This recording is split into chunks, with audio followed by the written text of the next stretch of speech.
안녕하십니까. 판례 30페이지 판례집 56번. 56번은 이제 무효와 취소에 관련된 건데. 이거 하기 전에 오늘 이 촬영하는 날짜가 100일 남은 날짜. 100일. 100일이면 의미가 좀 크죠. 어떤 시험이든 100일만 바짝 하면 붙어요. 객관식은.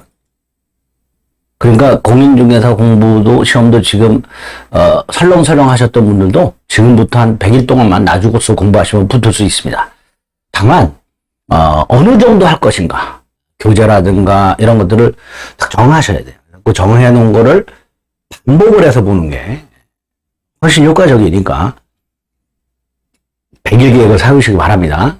여기서 이제 반복할 때 제일 먼저 확인해야 될 게 밑부분 기출 문제 확인해야 되고, 그 다음에 뭐 요약집이나 이런 거에 나왔는 게 정리되어 있는 부분도 있죠. 그거 반복하고, 조문과 기출을 중심으로 해서 암기해야 될 걸 암기하고, 이런 식으로 100일을 보내시면 충분히 합격하실 수 있으니까 새롭게 각오를 좀 다지시기 바랍니다.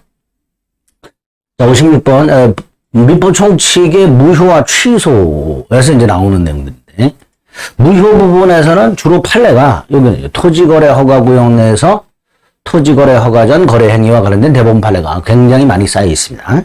그거 위주로 봐주시면 돼요. 일단 토지거래 허가구역 내에서 허가는 그 토지거래 계약의 특별유효 요건이죠. 두 번째, 거래 후 허가죠.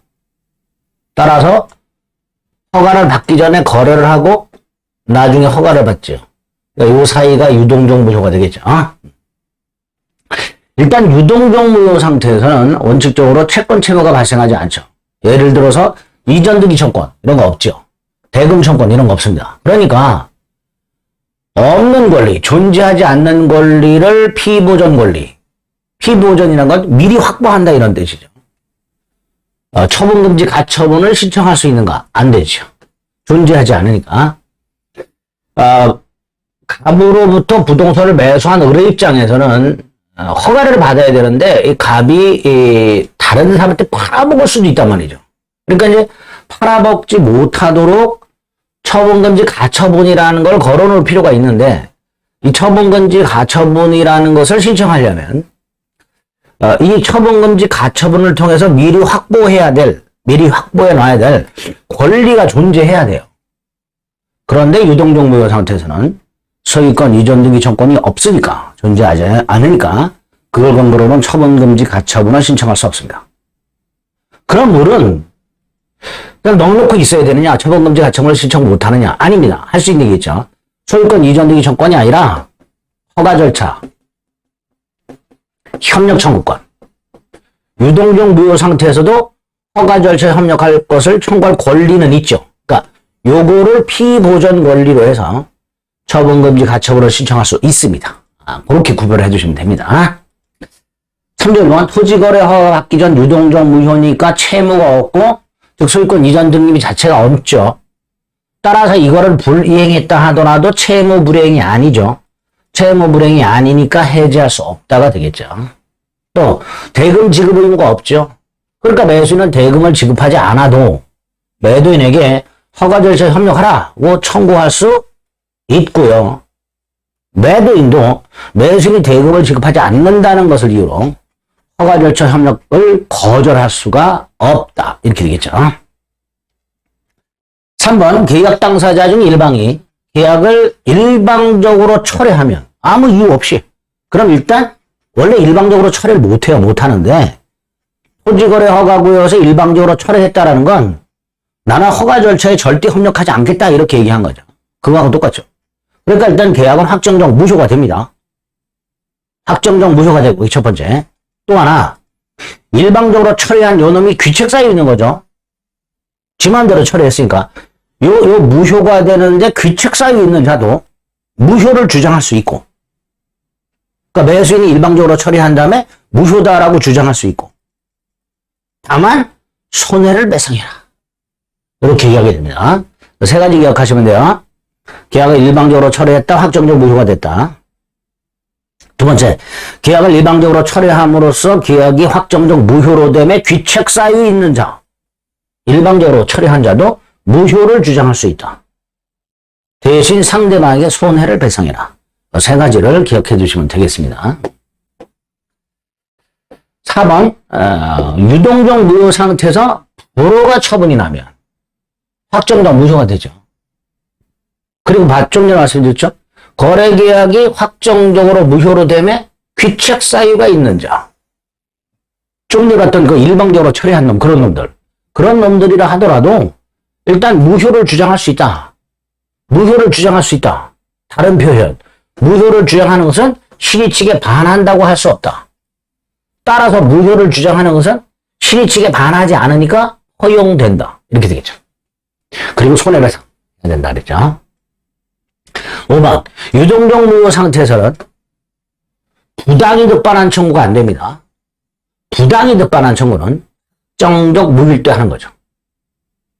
잘 생각해 보시면 허가 전에 이 계약금은 부당이득인지가 아직 확정되기 전이죠. 허가를 받으면 계약금은 부당이득이 아니잖아요. 그러니까 유동적 무효 상태에서는 부당이득 반환 청구할 수 없다. 이렇게 하면 됩니다. 57번 토지거래 허가 구역 내에는 이건 옛날에 이제 국토이용관리법에 있었던 토지거래 허가 구역과 관련된 판례니까 국토이용관리법이라고 되어 있지만 현재는 무슨 법이죠? 부동산 신고 등 거래 신고 등에 관한 법률이죠. 어쨌든 토지거래 허가 구역 내에 있는 토지관에서 관할 관청의 허가 없이 체결된 매매계약의 매수인은 허가 전 매도인에 대한 허가 절차 협력 청구권을 피보존 권리로 해서 뭐 할 수 있다? 처분금지 가처분 신청할 수 있다. 아까 이전 등기 조건은 안 된다 그랬죠. 내용은 된다 그랬습니다. 그 다음에 토지거래 허가 신청 절차 청구권을 피보존 권리로 하는 처분금지 가처분의 집행을 마친 후에 부동산 소유권이 낙찰로 인하여 타인에게 이전됐다 하더라도 처분금지 가처분이 우선하게 됩니다. 자, 처분금지 가처분 집행이 맞춰졌다는 건 그 부동산에 대한 처분금지 가처분 등기가 됐다는 거죠. 그리고 경매가 되고 그리고 허가를 받아요. 그럼 등기할 수 있죠. 그럼 경매보다 우선하게 됩니다. 따라서 당해 계약은 확정적으로 무효가 되는 게 아니죠. 이 상태에서도 허가받고 등기할 수 있으니까 58번 X 이렇게 되겠죠. 59번 토지거래 허가구역 내 토지 매매를 위한 거주요건 허가를 받기 위해서 그 지역에서 거주요건이 필요한데 그걸 갖추지 못한 자가 그 요건을 갖춘 자 이름을 도용해서 계약을 했다. 요게 처음부터 허가를 잠탈하는 계약이로 따라서 확정적 무효가 된다라는 게 판례입니다. 처음부터 토지거래 허가를 배제 잠탈할 목적의 거래계약은 확정적 무효인데 여기에 해당되는 게 3개 정도 있죠. 하나가 미등기 정례, 또 하나가 거래를 은닉하고 증여로 가장, 거래를 은닉하고 증여로 가장한 경우, 세 번째가 이거죠. 거주요건을 갖추지 못한 자가 거주요건을 갖춘 자의 명의를 도용해서 계약을 했다. 이런 것들이 처음부터 허가를 배제 잠탈한 목적의 계약으로 확정적 무효가 된다라고 얘기합니다. 여기 있죠. 토지거래구역 내 토지를 매매하고 그럼에도 불구하고 그걸 배제하기 위해서 허가를 마치 증여가 이루어진 것처럼 가장했다. 그 증여는 당연히 무효고요. 거래도 허가를 배제 잠탈한 목적이었으니까 확정적 무효가 되죠. 확정적 무효가 되는데 이미 팔고 돈을 받았죠. 그러니까 양도세는 과세한단 말이죠. 될 수 없다 아닙니다. 양도세는 과세 대상이 될 수 있게 됩니다. 이미 팔고 돈을 받은 상태니까 거기에 세금을 부과한다 이런 뜻입니다.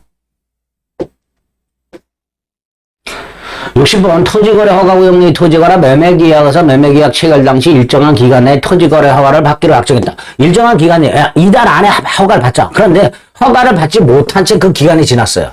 확정적 무효가 되느냐? 아닙니다. 기간 연장하면 되죠. 이달 말까지 받겠는데 못 받았다. 그럼 말일로 만나갖고 야 우리 한 달만 연장하자. 그러면 되죠. 그러니까 확정적 무효가 되는 게 아니지요. 반면에 참조해 있는 건요. 토지거래 허가 전에 매도인이 대금을 청구했어요. 대금 청구를 못한다는데 대금 청구했고요. 매수인이 대금을 지급하지 않으니까 계약을 해제했어요. 그랬더니 매수인이 뚜껑이 열려가지고 계약금의 반환을 청구하면서 땅을 가압류해버렸습니다. 여기서 우리 대법원은 이걸 할 수 있냐 없냐를 따진 게 아니라 당사자가 이 계약은 확정적 무효냐 아니냐를 따졌어요. 우리 민사소송은 당사자가 따지는 것만 판단해 준다 그랬죠. 그래서 우리 대법원은 야, 이 지경까지 왔다면 당사자 둘은 허가 신청 절차에 협력하지 않겠다는 의사를 분명히 표시한 것에 다름이 없다. 따라서 확정적 무효다. 이렇게. 이것도 출제가 된 바가 있습니다.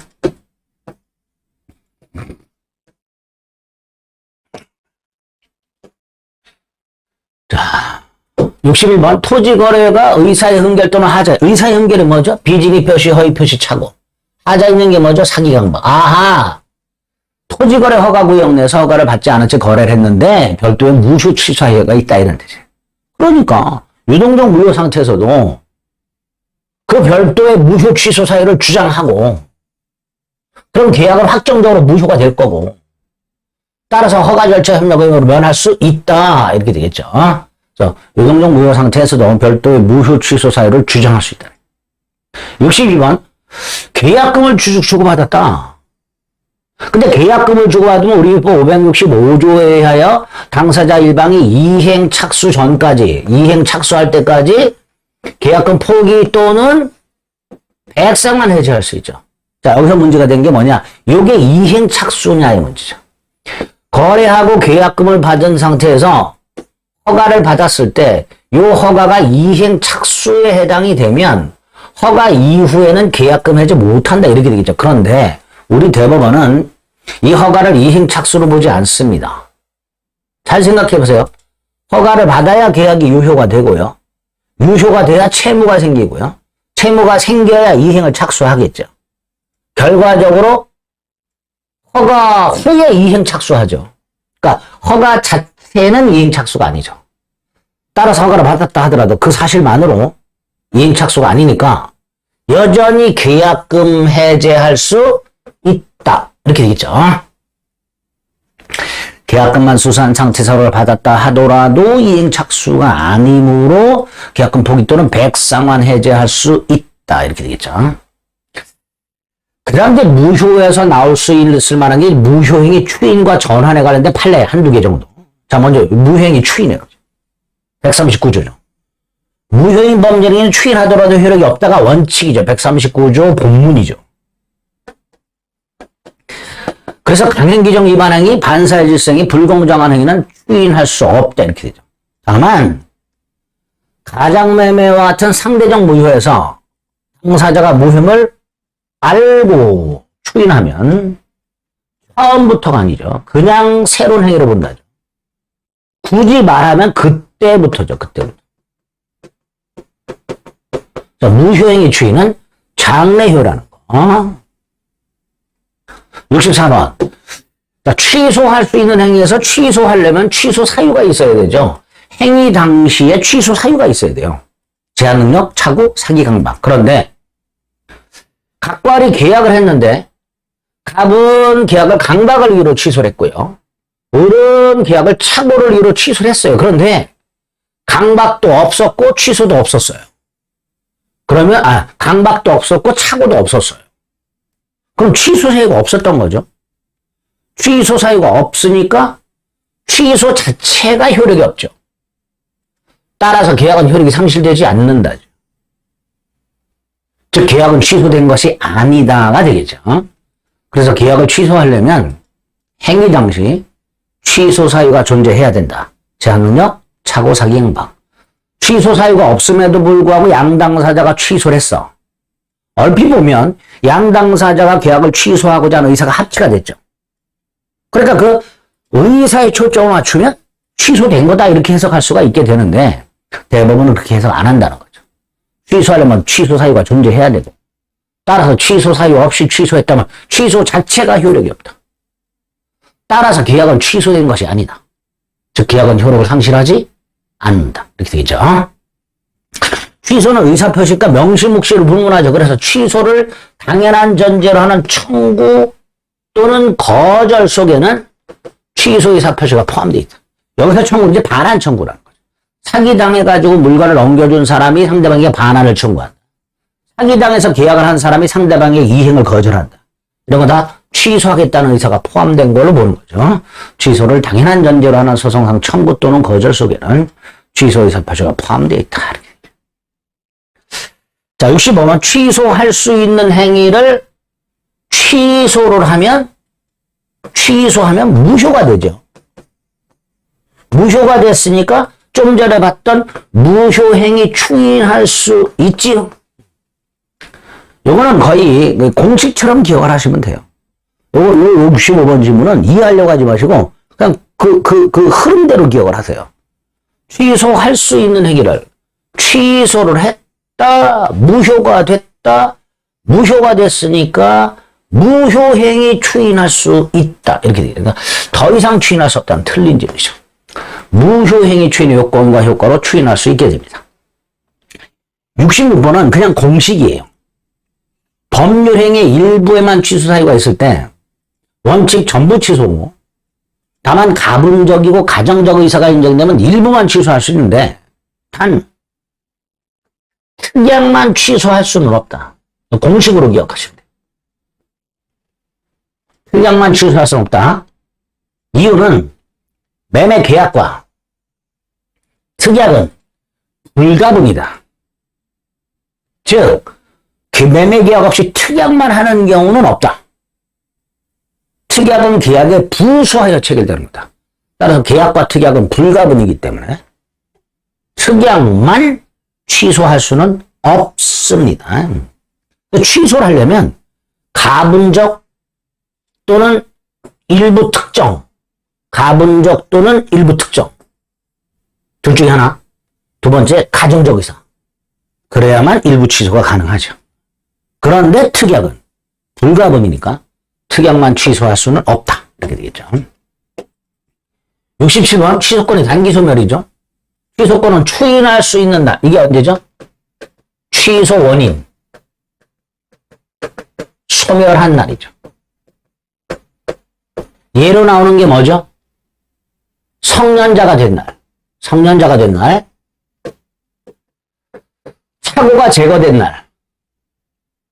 사기당한 사실을 안 날. 강박에서 벗어난 날. 이렇게 되겠죠. 추인할 수 있는 날. 이퀄 취소 원인 소멸한 날. 144회조에서 취소 원인이 소멸한 후에 추인할 수 있다고 되어 있죠. 그러니까 추인할 수 있는 날이란 취소 원인이 소멸한 날. 이렇게 되겠죠. 그 취소 원인이 소멸한 날에 지문에 이렇게 나오죠. 성년자가 되었다. 착오가 제거됐다. 사기당한 사실을 알게 되었다. 강박에서 벗어났다. 이렇게 나오게 됩니다. 그때부터 3년 내 행사해야 된다. 또 하나가 있죠. 법률행위 한 날로부터 10년. 그리고 이 3년, 10년은 형성권, 취소권이라는 형성권 행사 기간이니까 제척 기간이죠. 제척 기간은 특징이 두 가지죠. 중단, 정지 이런 거 없죠. 또 하나, 그 기간이 도과 지났는지 여부, 3년 또는 10년이 지났는지, 그래서 취소권을 소멸했는지 여부는 당사자 주장이 없어도 법원은 직권 고려, 직권으로 조사해서 취소권 소멸 여부를 고려하게 됩니다. 67번도 틀렸죠. 이렇게. 자, 이런 식으로 무효와 취소와 관련된 판례 핵심적인 것들을 쭉 살펴봤습니다. 68번부터는 부관과 관련된 거니까 시간을 조금 달리 해서 살펴보도록 하겠습니다. 수고하셨습니다.